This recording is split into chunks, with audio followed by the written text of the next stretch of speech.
Les doy la más cordial bienvenida a su programa Entérate, el espacio de difusión de las actividades institucionales, académicas y de actualización del Tribunal Electoral del Poder Judicial de la Federación. En esta emisión continuamos con la presentación del libro El constitucionalismo ante el control de convencionalidad, su debate actual. En esta oportunidad les compartimos las conclusiones de la ponencia del magistrado Constancio Carrasco Daza, presidente del Tribunal Electoral del Poder Judicial de la Federación, para después continuar con la ronda de preguntas y respuestas y así dar por concluidas las ponencias de este evento. A la presentación del libro, que se llevó a cabo en el Auditorio José Luis de la Peza de la Sala Superior, asistieron secretarios instructores de estudio y cuenta, así como auxiliares de la Sala Superior y de las salas regionales del Tribunal Electoral del Poder Judicial de la Federación, investigadores académicos y especialistas en materia jurídica.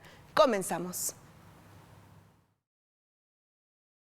Derechos de determinados sectores de la sociedad que históricamente han tenido un desempeño que ha puesto de alguna forma en cuestionamiento la consolidación del sistema democrático. No los voy a confundir, es un gran tema. Tampoco me puedo aguantar porque habló Paco Sandoval, del relator de Derechos Humanos de Naciones Unidas, que nos visitó hace exactamente 11, 12 años, no mal recuerdo. Yo era secretario ejecutivo del Consejo, ¿cómo olvidarlo? Dato para...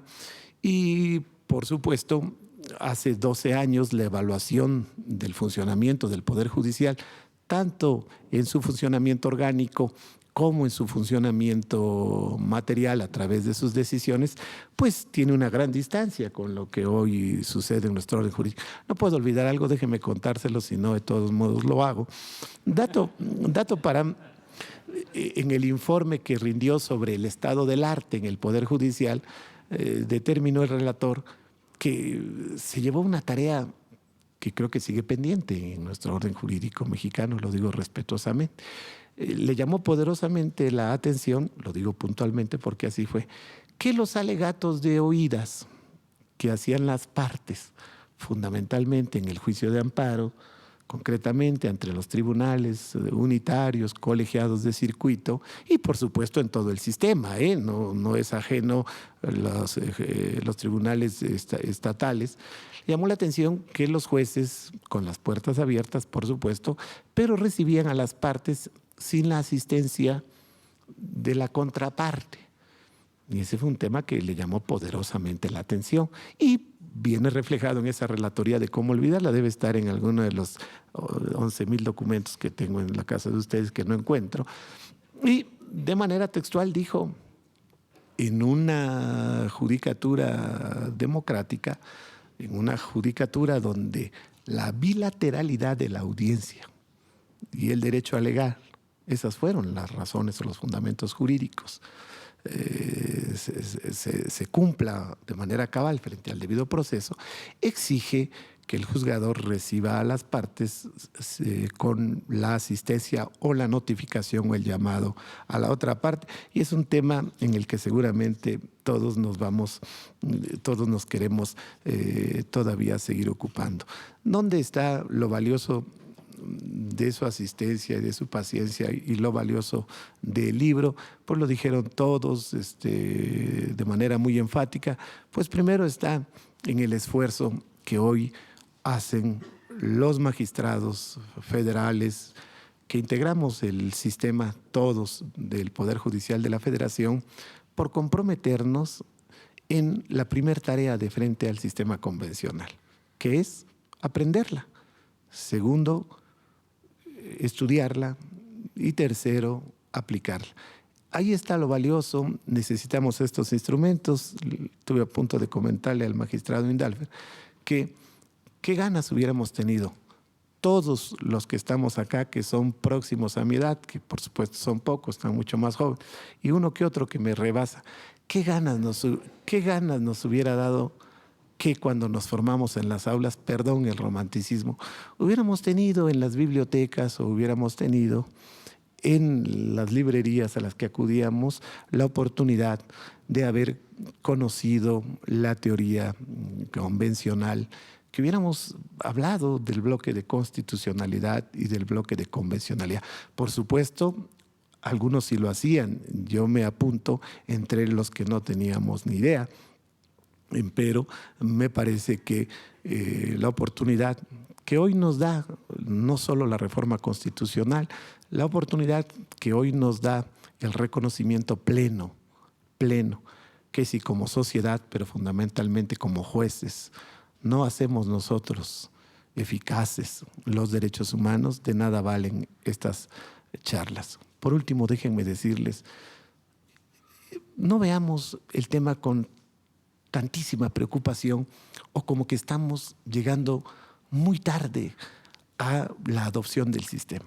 El primer gran criterio rector, así lo observo respetuosamente, del sistema convencional, fundamentalmente en su impacto a la judicatura, es decir, para hablar de un control ex oficio, un control difuso de la convencionalidad por parte de los jueces domésticos, fue un criterio que, cómo olvidarlo todos, Almonacid Arellano y otros contra el Estado chileno. Y esa sentencia es del 2006. En la vida de una sociedad democrática son 9 años, no es, claro que no es poco tiempo, pero es decir, y que ahí hay un voto que todos ustedes conocen de el juez, en ese entonces juez interamericano, el maestro Sergio García Ramírez, muy importante, donde ya marcaba esta lógica de la adopción de los jueces del orden doméstico, del control ex officio. Y esto para mí es muy alentador. Los precedentes del 2006 en adelante, después vino el efecto útil de las decisiones del sistema interamericano, y así hemos venido creciendo hasta sentencias que vinculan al Estado mexicano, Montiel Flores contra México del año 2010, obligación de control convencional por todas las autoridades del sistema, más allá de la judicatura. Entonces, no empezamos al ritmo, esa es mi visión, del sistema interamericano, pero creo que estamos encontrando ese ritmo, no solo los jueces mexicanos, sino de esta trilogía a la que se refería el magistrado Sandoval: academia, judicatura y la propia sociedad. Entonces, vamos bien, hay que apresurar el paso. Yo les dejo una tarea a quienes están formando en leyes, y ahí me gustaría responderles las preguntas o que los magistrados hagan su trabajo, sobre todo el autor del libro, porque a mí no me tienen por qué hacer preguntas, yo no tengo nada que ver, pero acaba de resolver la Suprema Corte de Justicia de la Nación, si no me equivoco, en abril pasado, sí, creo que fue en abril pasado, un asunto interesantísimo. Yo lo dejo con esa etiqueta. Hoy mis secretarios no me dejaron comer, con ellos sí les di mi posición. Es un criterio muy interesante, creo que es un criterio del Pleno, que salió por 7 votos a favor, con sendos votos en contra, un voto particular que tuve la oportunidad ya de leer, donde creo que vamos a volver a partir de este criterio a generar un debate necesario, y eso es lo importante, de frente a cómo venimos adoptando los jueces, sobre todo de la Judicatura Federal, el control constitucional. Este criterio de la Corte, yo quiero dejárselos de tarea, no tengo otro afán. Todos reconocíamos ya, sobre todo los magistrados de circuito, reconocían en el sistema que en esta lógica convencional hacían control convencional ex oficio, difuso, y control constitucional concentrado, que está trazado en los artículos 103 y 107 de la Constitución, y todos íbamos en ese carril. Esto significaba que si al caso concreto que revisabas en amparo encontrabas que el juez natural o el órgano de apelación había aplicado una disposición para solventar ese caso en uno u otro sentido de la codificación de legalidad de la materia, que si observabas esto, creo que fue en materia civil, donde me acuerdo el asunto tiene que ver con el reparación del daño, interesantísimo, el daño civil, que es algo interesantísimo para leer. La Corte estableció el criterio rector que los órganos colegiados, así lo interpreto, están más autorizados, por supuesto, los magistrados que yo para entenderlo, que el tribunal colegiado no puede hacer control ex officio o difuso de esa norma legal que fue aplicada por el juez natural o por el órgano de alzada de manera libre, lo cual se puede hacer solo a través del control concentrado. La Suprema Corte establece que se requiere hacer un ejercicio de suplencia de la queja, entiendo a partir del principio de agravio, para poder hacer control convencional sobre ese precepto. A quienes están inmersos en la materia y en el tema, pues sé que los dejo sumamente interesados. A quienes no, que partan de eso. ¿Qué es lo importante del criterio? Que son estos criterios de los que hablamos, que están creciendo y que están teniendo rectoría en nuestro orden jurídico. Y con eso, ¿qué quiero decir? Que todavía nos falta mucho por ver, mucho por aplicar quienes tenemos ese deber de frente al sistema convencional. Así es que por favor compren el libro, les agradezco personalmente a cada uno su presencia y fundamentalmente a los magistrados Francisco Sandoval, Jorge Humberto Benítez Pimienta, Indalfer Infante González, que además de ser extraordinarios miembros de la judicatura que generan un gran sentido de pertenencia, son extraordinarios amigos de un servidor, que es lo que más agradezco. Muchas gracias a todos.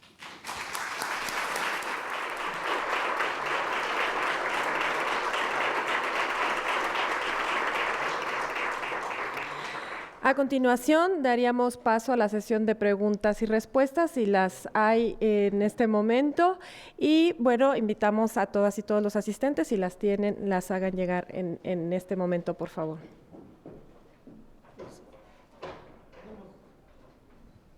Dos preguntas, con esas nos quedamos, tenemos 4 o 5. Las demás se las voy a dar al autor del libro. Yo sí estoy muy interesado en que él las responda.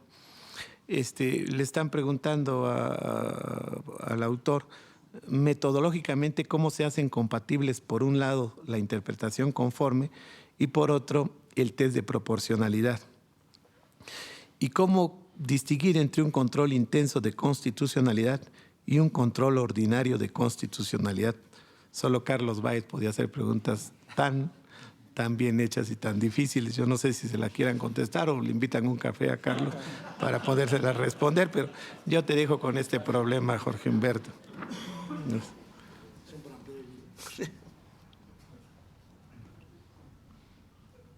Bueno, yo creo que aquí, sobre todo, desde mi punto de vista, el test de proporcionalidad, el juez lo va a elaborar en el punto tercero, en el paso tercero que ya explicó la Corte, porque ahí es cuando ya no se puede aplicar ninguna de las dos alternativas.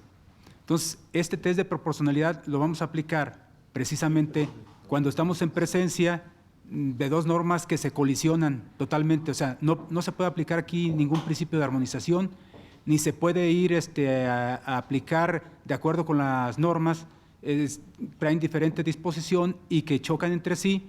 O sea, no se pueden armonizar. Entonces no se puede aplicar ninguna de esas dos alternativas. Entonces estamos en el tercer supuesto, el test de proporcionalidad. Ahí lo vamos nosotros a realizar. Yo sigo insistiendo que, si bien es cierto que es un test de proporcionalidad conforme a la teoría del peso de la que habla Robert Alexis, que depende mucho del criterio subjetivo del juzgador, sin embargo, con la intensidad, con el impacto que causa cada uno de estos principios que se colisionan entre sí, yo sí creo que el juzgador tenga posibilidades de acercarse un poco más a lo justo y que se acerque un poco más a darle al ser humano una protección más eficaz. Por eso creo que yo estoy convencido de que en tratándose de restricciones o podemos encontrar una colisión de principios, de un principio constitucional con un principio de derecho humano contemplado en un tratado, creo que ahí aplicaríamos la fórmula de lo que más favorezca al ser humano, el principio pro homine, y yo sigo insistiendo, ahí hay una contradicción de tesis entre la primera y la segunda sala en cuanto a que si nosotros hacemos un análisis como uno de los asuntos que yo les platiqué, donde con el ejercicio de ese escrutinio constitucional queda acabado el tema, que pudiera quedar acabado de decir, ya no hay necesidad de ejercer un control de convencionalidad. Yo creo que si esa cláusula de interpretación está contemplada en el artículo 1 constitucional, para mí como juzgador es un mandato, es una orden. O sea, no queda elección que si quiero ya con esto, para mí desde mi punto de vista, yo ya con esto resuelvo el problema. Yo creo que apoyándonos en ese mandato constitucional, en esa cláusula de interpretación conforme, desde mi punto de vista, en todos los casos donde vamos a ejercer ese control de constitucionalidad y convencionalidad, tenemos que hacer esa comparación de esos derechos humanos contemplados en nuestra Carta Magna como en los tratados internacionales. Pues, muchas gracias. Recibimos algunas otras preguntas, ya es muy tarde y yo, perdón, iba a decir que tengo gran habilidad en las evasivas, pero ya me cacharon. Por favor, magistrado Sandoval. Sí, gracias. Bueno, sí. Excelente respuesta. Nada más que yo quisiera agregar un par de cosas que creo que es lo que está deformando un poco la aplicación de este principio pro homine, ¿no? Ahorita, actualmente, en los tribunales, ya desde todo, de un día sí y otro también, esta propuesta del juicio de ponderación, que ya decía yo que García Amado lo acusa de ser una fórmula muy inespecífica en la que al final lo que priva es el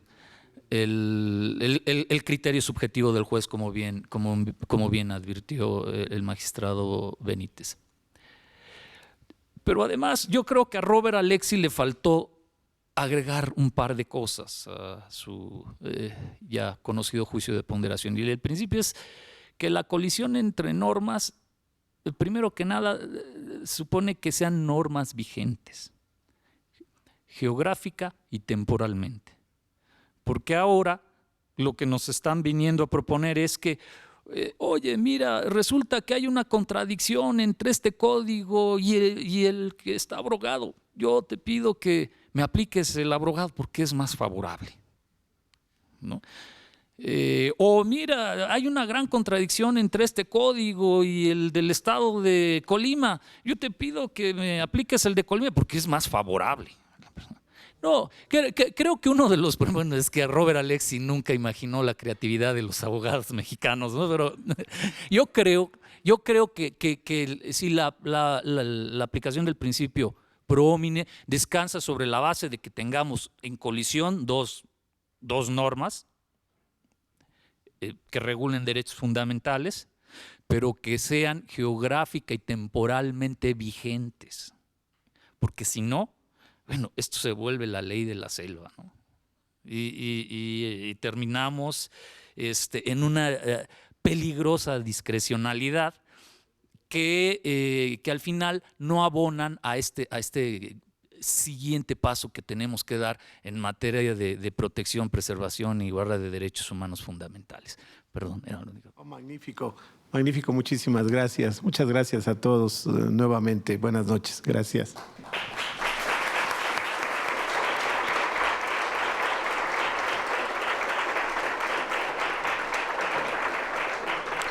Agradecemos y despedimos a las autoridades que nos han acompañado en la presentación del libro El constitucionalismo ante el control de convencionalidad, su debate actual.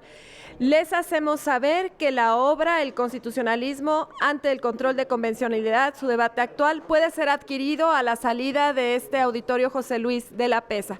Asimismo, agradecemos en nombre del Tribunal Electoral del Poder Judicial de la Federación la presencia de todas y todos ustedes. Muy buenas noches.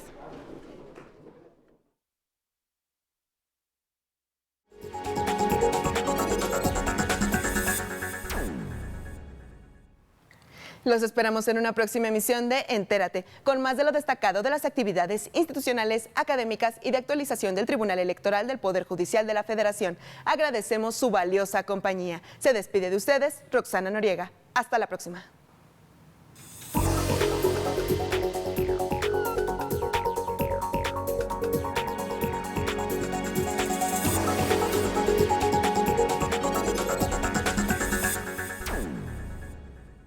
Este año, elegiremos diputados federales y autoridades en 17 entidades federativas. Las y los mexicanos podemos tener la certeza de que contamos con instituciones fuertes. Muestra de ello es el reconocimiento que recibió el Tribunal Electoral como la mejor institución electoral del año, entre órganos de todo el mundo. Lo que ratifica nuestro trabajo de cara al proceso electoral 2015. Tribunal Electoral del Poder Judicial de la Federación. Tú tomas la decisión, nosotros la protegemos.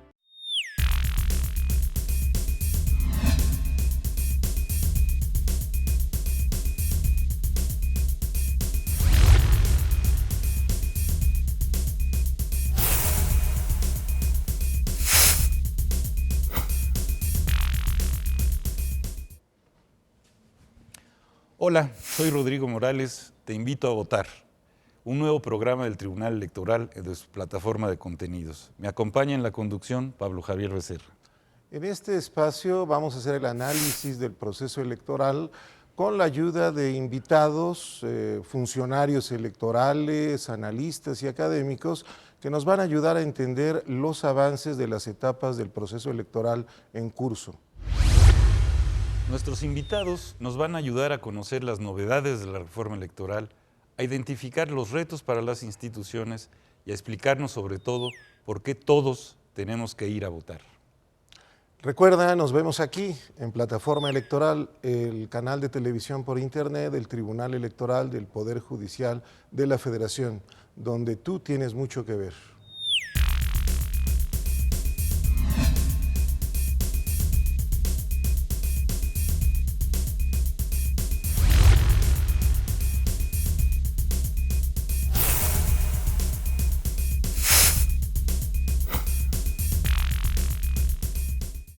La democracia es cuestión de todos los días y de todos los ciudadanos, de grandes y pequeñas decisiones. En el Tribunal Electoral trabajamos para que tu voz sea respetada. Resolvemos a favor de la igualdad política entre mujeres y hombres. Defendemos las decisiones que toman con autonomía los pueblos y comunidades indígenas. Nuestras sentencias garantizan el respeto a tus derechos político-electorales, consolidan nuestra democracia. Tribunal Electoral del Poder Judicial de la Federación. Tú tomas la decisión. Nosotros la protegemos. Esto es Entérate.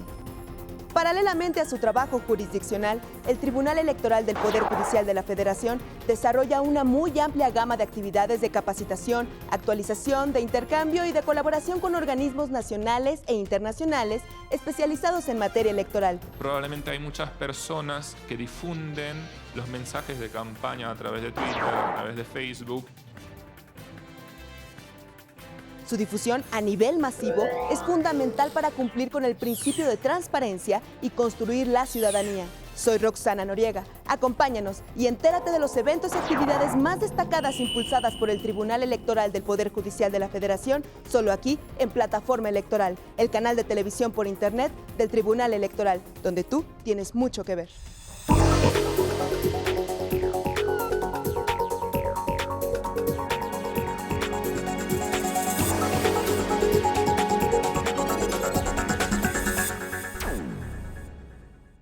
En el Tribunal Electoral protegemos los derechos político-electorales de las y los mexicanos. En los últimos 3 años atendimos más de 60,000 asuntos, 8 de cada 10 interpuestos por ciudadanos, y en este año resueltos en apenas 11 días. Trabajamos por la igualdad entre mujeres y hombres y por la autonomía de los pueblos y comunidades indígenas. Somos referencia para tribunales locales y extranjeros. Tribunal Electoral del Poder Judicial de la Federación. Tú tomas la decisión, nosotros la protegemos.